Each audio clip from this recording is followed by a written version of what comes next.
আজকে কথা বলবো দিনাজপুর সদর ৩ আসন নিয়ে, যুদ্ধেরই দিনাজপুর সদর উপজেলা নিয়ে গঠিত এই আসন নিয়ে আমি আজকে কথা বলবো।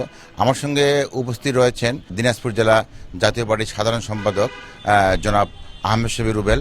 আমার বাম দিকে উপস্থিত রয়েছেন, আমার ডান দিকে উপস্থিত রয়েছেন অধ্যক্ষ খায়রুজ্জামান, ইসলামিক আন্দোলন দিনাজপুর জেলা শাখার সাধারণ সম্পাদক ও দিনাজপুর হাত পাকা নিয়ে প্রতীকে যিনি নির্বাচন করছেন তিনি আমার সঙ্গে উপস্থিত রয়েছেন। আমার সর্ব ডান দিকে উপস্থিত রয়েছেন জনাব রবিউল আউয়াল খোকা, যিনি দিনাজপুরের নাট্য ব্যক্তিত্ব এবং দিনাজপুর সাংস্কৃতিক কর্মী একজন, আমার সঙ্গে উপস্থিত রয়েছে। হাত পাকা মার্কার যে প্রার্থী, ওনার কাছে আমার প্রশ্ন রয়েছে, এই নির্বাচনটা কীভাবে দেখতেছেন এবং দিনাজপুরে আপনি যদি এমপি নির্বাচিত হয়ে আসেন তাহলে দিনাজপুরবাসীকে আপনি কী উপহার দিতে দেবেন? আমি এই ৮ বছর মাঠে ময়দানে ছিলাম, জনগণের পাশে ছিলাম।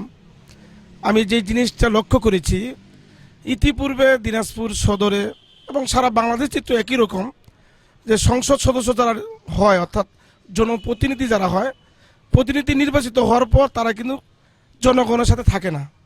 বেশি সময়টা ঢাকায় কাটায়, সংসদে কাটায়, আবার বাইরের বিশ্বেও অনেকেই বেড়ায়, বিভিন্ন কাজে যায়।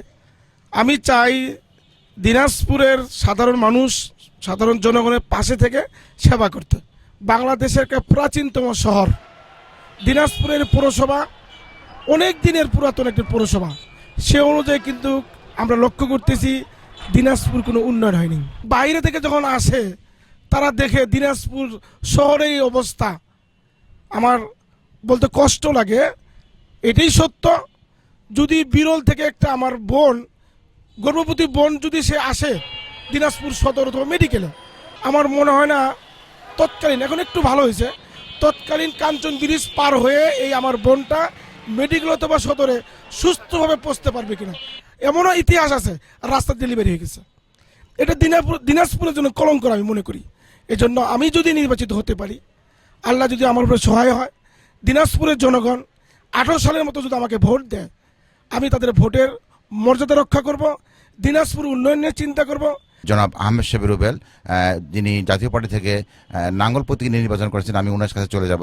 আপনার কাছে আমার প্রশ্ন যে সেটি হচ্ছে যে দিনাজপুরবাসীর দীর্ঘদিনের আকাঙ্ক্ষা, 17 বছরে আসলে ফ্যাসিস্ট সরকারের আমলে দিনাজপুরে তেমন কোনো উন্নয়ন হয়নি। আসলে রাস্তাঘাটের বেহাল অবস্থা, জনাব খায়রুজ্জামান বলেছেন যে রাস্তাঘাটের বেহাল অবস্থা। তো আপনার কাছে আমার প্রশ্ন যে এই রাস্তাঘাট আপনি যদি দিনাজপুরের জনগণ যদি আপনাকে যদি ভোট দিয়ে সংসদ সদস্য নির্বাচিত করে আসে, এই দিনাজপুরের আসলে অবকাঠামোমূলক উন্নয়ন কিন্তু সেভাবে আমরা লক্ষ্য করতে পারছি না।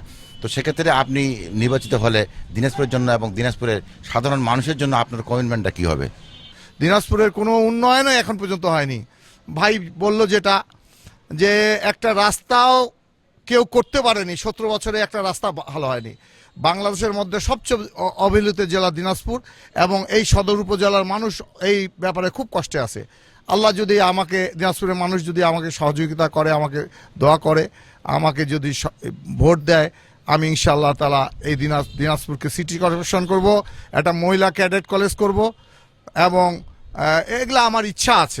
আমার মনে আমি চেষ্টা করবো মানুষের জন্য কাজ করা। আপনার কাছে আমি আরেকটি প্রশ্ন করতে চাই, যে সেটি হচ্ছে যে দিনাজপুরে আসলে আমাদের বেকারের সংখ্যা বেশি, অনেক শিক্ষিত যুবকরা রয়েছে যারা চাকরি পাচ্ছে না এবং তারা খুব সমস্যার মধ্যে রয়েছে।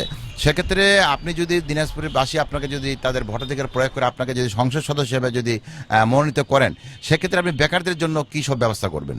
আমার একটা ইচ্ছা আছে দিনাজপুরে একটা কারিগরি বিশ্ববিদ্যালয় করার জন্য। আরেকটা আমার ইচ্ছা আছে, সেটা হচ্ছে এই জাপানি ভাষা, জার্মানি ভাষা, ফ্রান্সের ভাষা এরা শিখবে এবং সেই দেশে তারা অ্যাপ্লাই করবে, এবং তারা, আমার মনে হয় যে বিদেশে স্কিল কিছু লোক দরকার আছে, এই জন্য তাদের ভাষাটা শিখে। ভাষার জন্য আমার একটা ইচ্ছা যে দিনাজপুরে একটা ভাষার উপর ইনস্টিটিউশন করব, এবং দিনাজপুরের বেকার ছাত্রছাত্রীরা সেখানে ভাষা শিখবে এবং বিদেশে যাবে।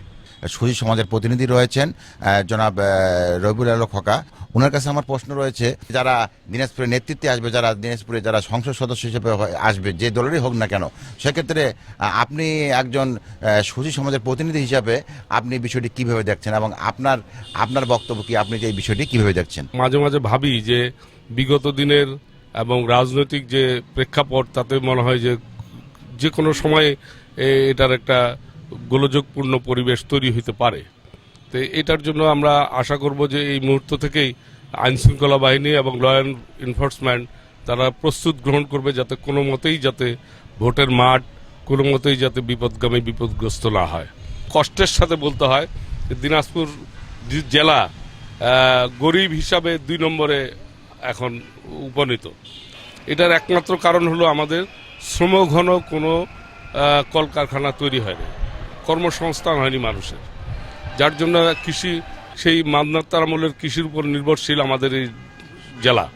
আমি মনে করি যে দিনাজপুর জেলার কৃষকের দিকে তাকায় আমাদের যে অর্থকরী ফসল টমেটো সংরক্ষণের জন্য আমরা দীর্ঘদিন থেকে একটা কোল্ড স্টোর করার আমরা দাবি করছিলাম, সেটা হয়নি। পর্যটন কেন্দ্র হিসাবে দিনাজপুরকে যদি আমরা সাজাতে পারতাম তাহলে সেখানে অনেক কর্মসংস্থান হতো। যেমন আমরা রামসাগরকে সাজাতে পারি নাই, আমরা দিনাজপুর শহরটা 2টি নদীতে বেষ্টিত, একটা কাঞ্চন নদী আর একটা গাবুরা নদী। কাঞ্চন নদীর যদি নাব্যতা নিয়ে আসে, যদি 2 পার বা বেঁধে দিয়ে দৃষ্টিনন্দন করা যেত, সেখানে হাজার হাজার মানুষের কর্মসংস্থান তৈরি হতো, কারণ পর্যটকের অভাব হতো না। আইসিটি পার্ক হয়েছে আমাদের এখানে সরকারি কলেজে, সেই আইসিটি পার্ক পরিপূর্ণভাবে চালু করা, যাতে শিক্ষিত বেকাররা ওখানে কম্পিউটারের উপরে প্রশিক্ষণ নিয়ে আর্ন করতে পারে। আর এই শিক্ষা প্রতিষ্ঠানের অবস্থা তো বেহাল। আপনারা জানেন যে শিক্ষা প্রতিষ্ঠানগুলো যাতে উন্নত হয় এবং শিক্ষার মান উন্নত হয়, সেটা আমি জোর দাবি জানাচ্ছি। আমরা দেখছিলাম যে মাছরাঙ্গা টেলিভিশনের নিয়মিত আয়োজন ত্রয়োদশ জাতীয় সংসদ নির্বাচন উপলক্ষে ভোটের বাংলাদেশে ভোট আড্ডায়। আমরা আবারও ফিরে যাচ্ছি স্টুডিওতে নির্বাচনের অন্যান্য খবর জানতে।